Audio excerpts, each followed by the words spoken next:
Hello everyone. तो आज की इस वीडियो में हम लोग देखेंगे FYUG जो कि आप लोगों का HINDSC हिंट्स 101 जो फर्स्ट सेमेस्टर का आप लोगों का सिलेबस था, जिसको हम लोगों ने पहले वीडियो में कवर कर लिया था। पूरे सिलेबस को हम लोगों ने कवर कर लिया है, जिसका हिंदी साहित्य का इतिहास जो कि नीतिकाल तक दिया गया है। आज उसके हम लोग क्लास 1 में बात करेंगे। कुछ ऐसे वन लाइनर क्वेश्चन आंसर की, ठीक है, कुछ ऐसे वन लाइनर MCQ नहीं है, क्वेश्चन आंसर है, जो कि आप लोगों के एग्जाम में 2 मार्क्स के पूछे जाते हैं। ठीक है, तो जैसा कि आप लोगों के सिलेबस में पहले ही लिखा हुआ है, इकाई नंबर 1 में साहित्य इतिहास लेखन जो लिखा हुआ है उसी के अंडर में ये सारी चीज़ें आती हैं। और इसमें से जो पहला नंबर प्रश्न है वो है कि हिंदी साहित्य के इतिहास लेखन का सबसे पहला प्रयास किसने किया था। तो इसके जवाब में हम लोग लिखेंगे कि फ्रेंच विद्वान थे गार्शा द ताशी ने। गार्शा द ताशी ने हिंदी साहित्य के इतिहास लेखन का सबसे पहला प्रयास किया था।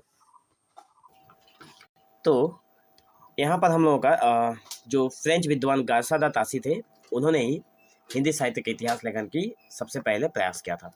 उसके बाद है दूसरा प्रश्न है, गार्शा द ताशी ने अपनी पुस्तक किस भाषा में लिखी थी। तो जैसा कि वो फ्रेंच विद्वान थे, तो उन्होंने अपनी पहली पुस्तक फ्रेंच भाषा में ही लिखी थी। ठीक है, तीसरे नंबर का प्रश्न है, ताशी की पुस्तक का क्या नाम था। मतलब कौन ताशी, तो यहाँ पे गार्शा द ताशी, उनके पुस्तक का क्या नाम था। तो उनके पुस्तक का नाम रखा गया था इस्तवार दला लितियतुर एंदोई हिंदुस्तानी, ये था इनके पुस्तक का नाम। उसके बाद है गार्शा द ताशी की पुस्तक का प्रथम प्रकाशन कब हुआ था। तो इन्होंने जब ये पुस्तक लिखी थी इस्तवार दला लितियतुर एंदोई हिंदुस्तानी, तो इस पुस्तक का प्रकाशन 1839 ईस्वी में हुआ था, 1839 ईस्वी में। उसके बाद पांचवें नंबर का प्रश्न है, गार्शा द ताशी की पुस्तक का द्वितीय भाग कब प्रकाशित हुआ था। उसी पुस्तक का सेकंड पार्ट भी आया था जो कि 1847 ईस्वी में प्रकाशित हुआ था। उसके बाद छठे नंबर का प्रश्न है, जिसमें कहा गया है यह ग्रंथ किस संस्था के सहयोग से प्रकाशित हुआ था। ये जो ग्रंथ था, जो पुस्तक था, उनका ग्रंथ ये एक, वो किस संस्था के सहयोग से प्रकाशित हुआ था। तो संस्था का नाम था ग्रेट ब्रिटेन और आयरलैंड की प्राच्य साहित्य अनुवादक समिति के सहयोग से। उसके बाद है प्रश्न नंबर 7वां, ताशी की पुस्तक का द्वितीय संस्करण कब प्रकाशित हुआ था। तो ताशी का जो पुस्तक था उसका द्वितीय संस्करण 1871 ईस्वी में प्रकाशित हुआ था।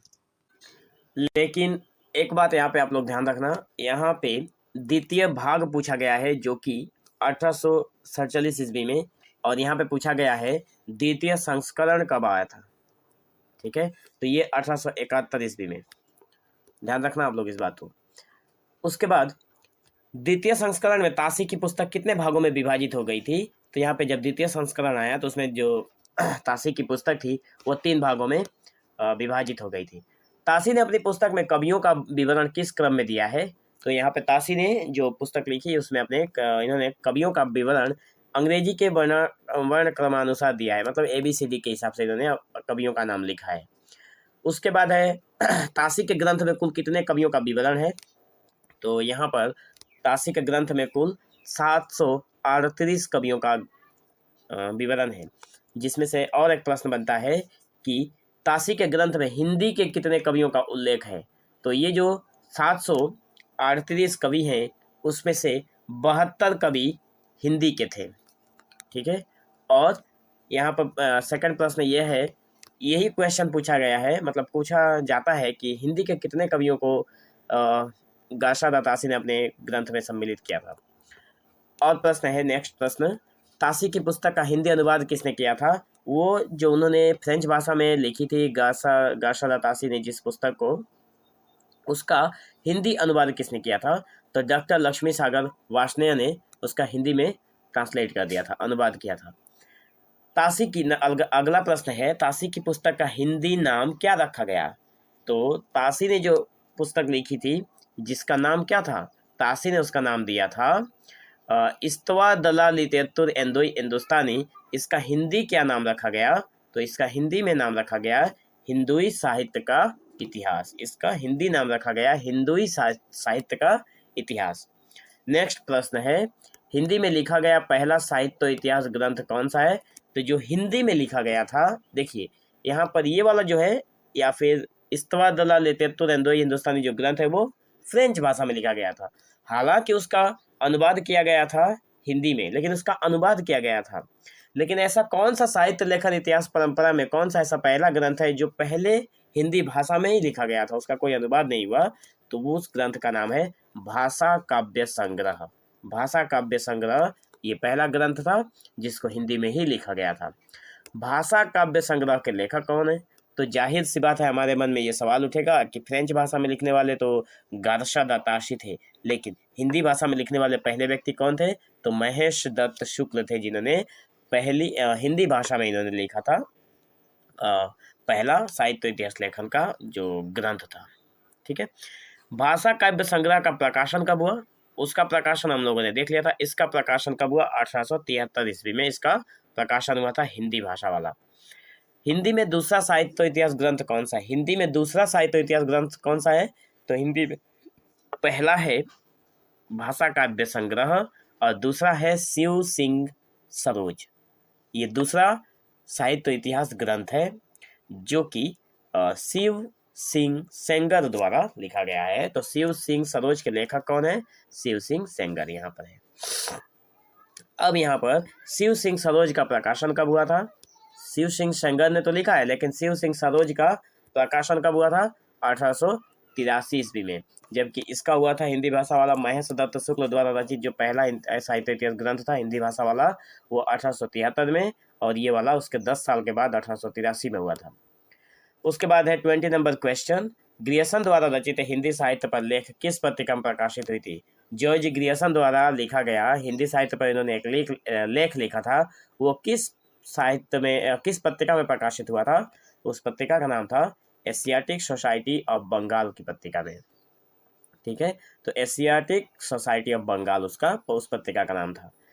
21 नंबर का प्रश्न है, the modern vernacular literature of Hindustan के रचयिता कौन है? तो ये भी एक महान ग्रंथ है। The modern vernacular literature of Hindustan के लेखक है George Grierson. The modern vernacular literature of Hindustan को हिंदी साहित्य का पहला इतिहास ग्रंथ क्यों माना जाता है? तो ये जो modern vernacular literature of Hindustan है, इसको भी हिंदी साहित्य का पहला इतिहास ग्रंथ माना जाता है। क्यों माना जाता है? क्योंकि इसमें हिंदी साहित्य की जो प्रवृत्तियां हैं, हिंदी साहित्य के जो काल विभाजन है और सांस्कृतिक परिप्रेक्ष्य का सम्यक विश्लेषण यहाँ पे हमें देखने को मिलता है। 23वें नंबर का प्रश्न है, ग्रियर्सन ने अपने ग्रंथ में कुल कितने कवियों को सम्मिलित किया है? तो जॉर्ज ग्रियर्सन ने अपने ग्रंथ में, ग्रंथ का क्या नाम था? तो ग्रंथ का नाम था the modern vernacular literature of Hindustan. इसमें इन्होंने 952 कवियों को सम्मिलित किया है। 24 नंबर का प्रश्न है, the modern vernacular literature of Hindustan का हिंदी अनुवाद किसने किया था? तो ये जो बुक था वो हिंदी में नहीं लिखा गया था, इसलिए उसका हिंदी अनुवाद किया था डॉक्टर किशोरी लाल गुप्त ने। डॉक्टर किशोरी लाल गुप्त ने उसका हिंदी में अनुवाद किया था। The modern vernacular literature of Hindustan का हिंदी अनुवाद किस नाम से प्रकाशित हुआ था? जब उसका हिंदी अनुवाद कर दिया गया तो उसका क्या नाम रखा गया था? उसी बुक का हिंदी अनुवाद करने के बाद नाम रखा गया था हिंदी साहित्य का प्रथम इतिहास। तो हिंदी साहित्य का प्रथम इतिहास जो कि डॉक्टर किशोरी लाल गुप्त द्वारा हिंदी में अनुवाद किया गया है, और उसी बुक के लेखक हैं George Grierson. The modern vernacular literature of Hindustan नाम था। उसके बाद है हिंदी साहित्य का प्रथम इतिहास का प्रकाशन कब हुआ था? तो हिंदी साहित्य का जो प्रथम इतिहास है इसका प्रकाशन 1957 ईस्वी में हुआ था। जॉर्ज ग्रियर्सन ने कवियों का वर्गीकरण किस आधार पर किया था? तो इन्होंने जो कवि थे उनका वर्गीकरण इन्होंने काल क्रमानुसार और प्रवृत्तियों के आधार पर इन्होंने वर्गीकरण किया था। नेक्स्ट प्रश्न है, ग्रियर्सन ने अपनी हिंदी साहित्य के युगों की प्रवृत्तियों को किसके साथ जोड़ा था? तो सांस्कृतिक परिस्थितियों और प्रेरणा स्रोतों के साथ इन्होंने जोड़ा था। ग्रियर्सन का साहित्य इतिहास कितने कालखंडों में विभक्त है? जो ग्रियर्सन थे उन्होंने लिखा है हिंदी साहित्य का जो कालखंड है वो कितने कालखंडों में विभक्त है? तो वो विभिन्न कालखंडों में प्रत्येक अध्याय काल विशेष का सूचक है। मतलब विभिन्न कालखंडों में इन्होंने विभक्त किया है और प्रत्येक अध्याय जो है वो अलग अलग काल विशेष का सूचक है। उसके बाद है प्रश्न नंबर 30, ग्रियर्सन ने हिंदी और उर्दू का पृथक्करण किस आधार पर किया? तो इन्होंने भाषिक दृष्टि से जैसे संस्कृत प्राकृतिक आधारित जो हिंदी थी तथा अरबी फारसी मिश्रित उर्दू पर इन्होंने हिंदी और उर्दू का वर्गीकरण या फिर पृथकीकरण किया था। 31 नंबर का प्रश्न है, ग्रियर्सन ने हिंदी साहित्य के विकास क्रम को किन रूपों में बांटा था? तो ग्रियर्सन ने हिंदी साहित्य के विकास क्रम को इन्होंने चारण काव्य, धार्मिक काव्य, प्रेम काव्य और दरबारी काव्य में इन्होंने इसको बांटा था। उसके बाद है, जॉर्ज ग्रियर्सन के अनुसार हिंदी काव्य का स्वर्ण युग कौन सा है? जॉर्ज ग्रियर्सन ने किस युग को हिंदी साहित्य का या फिर हिंदी काव्य का स्वर्ण युग कहा है इन्होंने? तो इन्होंने कहा है 16वीं और 17वीं शताब्दी अर्थात भक्ति काल को ही हिंदी का स्वर्ण युग कहा जाता है, भक्ति काल जो समय था। उसके बाद आते हैं एक और व्यक्ति हैं मिश्र बंधु विनोद। तो मिश्र बंधु विनोद नामक इतिहास ग्रंथ किसने रचा? तो मिश्र बंधु विनोद नामक इतिहास ग्रंथ मिश्र बंधुओं ने रचा। ठीक है, मिश्र बंधु कौन है? यहाँ पर आप लोगों के बहुत सारे डाउट क्लियर हो जाएंगे कि मिश्र बंधु क्या है। तो मिश्र बंधु व्यक्तियों का नाम है। ठीक है, 3 लोग थे जिनको एक साथ मिश्र बंधु कहा जाता है और उनमें से पहले हैं गणेश बिहारी, उसके बाद है श्याम बिहारी और सुखदेव बिहारी मिश्र। इन तीनों को एक साथ मिश्र बंधु कहा जाता है। मिश्र बंधु विनोद कुल कितने भागों में है? मिश्र बंधुओं ने मिश्र बंधु विनोद नामक एक इतिहास ग्रंथ लिखा। ठीक है, यहीं पर है पहले नंबर 33 नंबर क्वेश्चन को देखिए। मिश्र बंधु विनोद नामक इतिहास ग्रंथ किसने लिखा? तो मिश्र बंधुओं ने लिखा। मिश्र बंधु कौन है? ये तीनों व्यक्ति हैं मिश्र बंधु। ठीक है, और इन तीनों व्यक्तियों ने जो मिश्र बंधु विनोद लिखा वो कुल कितने भागों में है? तो वो कुल 4 भागों में है। 3 व्यक्तियों ने मिश्र बंधु विनोद लिखा जिसको 4 भागों में लिख दिया। मिश्र बंधु विनोद के प्रथम 3 भाग कब प्रकाशित हुए थे? तो मिश्र बंधु विनोद के 3 भाग एक ही ईयर में प्रकाशित हो गए थे, 1913 ईस्वी में, और उसका चौथा भाग 1934 ईस्वी में प्रकाशित हुआ था। ठीक है, 38 नंबर का प्रश्न है, मिश्र बंधु विनोद में कुल कितने कवियों का जीवन वृत्त है? जो मिश्र बंधु विनोद लिखा गया है उसमें कितने कवि हैं? तो उसमें 4591 कवि हैं। इन कवियों को सम्मिलित किया गया है या फिर जीवनावृत्त है, जीवन के बारे में बताया गया है। मतलब मिश्र बंधु विनोद बहुत ही विराट ग्रंथ है। मिश्र बंधु विनोद में कवियों को कितनी श्रेणियों में बांटा गया है? तो मिश्र बंधु विनोद में कवियों को 4 श्रेणियों में बांटा गया है, क्योंकि इसका 3 भाग में तो 1913 में प्रकाशित हुआ था और बाकी 1934 में, इसलिए 4 भाग में प्रकाशित हुआ है। आचार्य रामचंद्र शुक्ल का प्रसिद्ध इतिहास ग्रंथ कौन सा है? यहाँ पे आचार्य रामचंद्र शुक्ल भी एक बहुत ही महान व्यक्ति हैं हिंदी साहित्य में, और इन्होंने इनका एक ग्रंथ लिखा था जिसका नाम ही है हिंदी साहित्य का इतिहास। तो ये रहा हम लोगों के 40 प्रश्न जो कि बहुत ही महत्वपूर्ण है आप लोगों के एग्जाम के दृष्टिकोण से। अगर आप लोग इसको 1-2 बार रिवाइज कर लेते हैं तो आप लोगों के क्वेश्चन जो बनते हैं 1 मार्क की या फिर 2 मार्क्स वाले, वहाँ से यहाँ से आप लोगों को कॉमन मिल सकते हैं, या फिर और नेक्स्ट जो क्लास आएंगे उसमें आप लोगों को बहुत सारे डाउट क्लियर कर दिए जाएंगे। तो आप लोग मेक श्योर चैनल के साथ जरूर बने रहें। तो आज की वीडियो में बस इतना ही, मिलेंगे हम लोग एक नए वीडियो में, तब तक के लिए धन्यवाद।